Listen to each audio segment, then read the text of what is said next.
कैसे हो साथियों। बहुत पुराने समय की बात है जब इस दुनिया में राजाओं का राज हुआ करता था।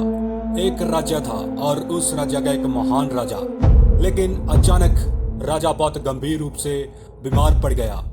राज्य के बड़े बड़े वैद्य बुलाए गए, हर तरह का इलाज किया गया, लेकिन कोई फायदा नहीं हुआ। राजा की हालत दिन ब दिन बिगड़ती जा रही थी।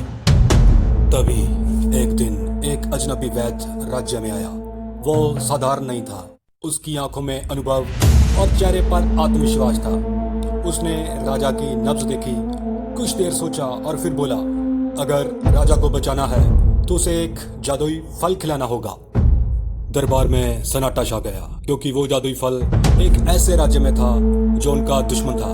अब सवाल था, कौन जाएगा उस खतरनाक मिशन पर। तभी राजा ने बुलाया अपने सबसे बहादुर योद्धा को। उसकी आंखों में तेज था और दिल में अपने राजा के लिए अटूट वफादारी।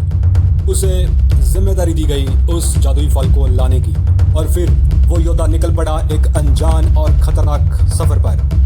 जंगल में गुजरते हुए, नदियों को पार करते हुए अचानक उसे रास्ते में मिले 4 छोटे छोटे चूहे। लेकिन ये साधारण चूहे नहीं थे, ये थे साइंटिस्ट चूहे।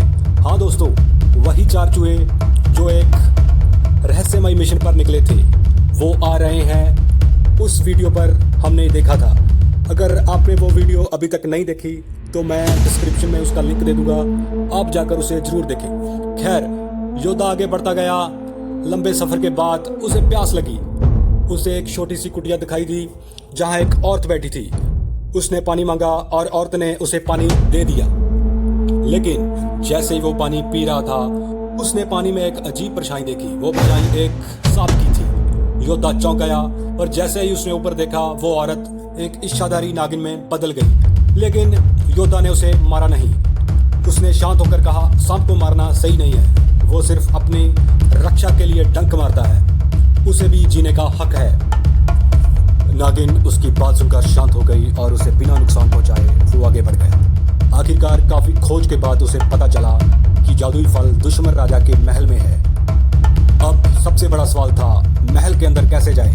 तभी उसने एक चाल चली। उसने एक प्रतियोगिता का ऐलान करवा दिया, तीरंदाजी की प्रतियोगिता, जहां लक्ष्य था एक छोटा सा बेर। दूर खड़ा वो छोटा सा फल जिसे मारना लगभग नामुमकिन था। कई योद्धाओं ने कोशिश की, लेकिन कोई भी सफल नहीं हुआ। फिर वो बहादुर योद्धा आगे बढ़ा।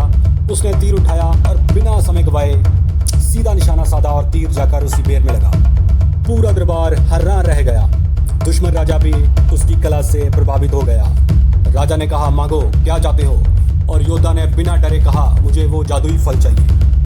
पहले तो राजा क्रोधित हुआ, क्योंकि उसे पता था यह उसी बीमार राजा के लिए है। लेकिन योद्धा की बहादुरी और उसकी वफादारी देखकर राजा का दिल बदल गया और उसने वो जादुई फल उसे दे दिया।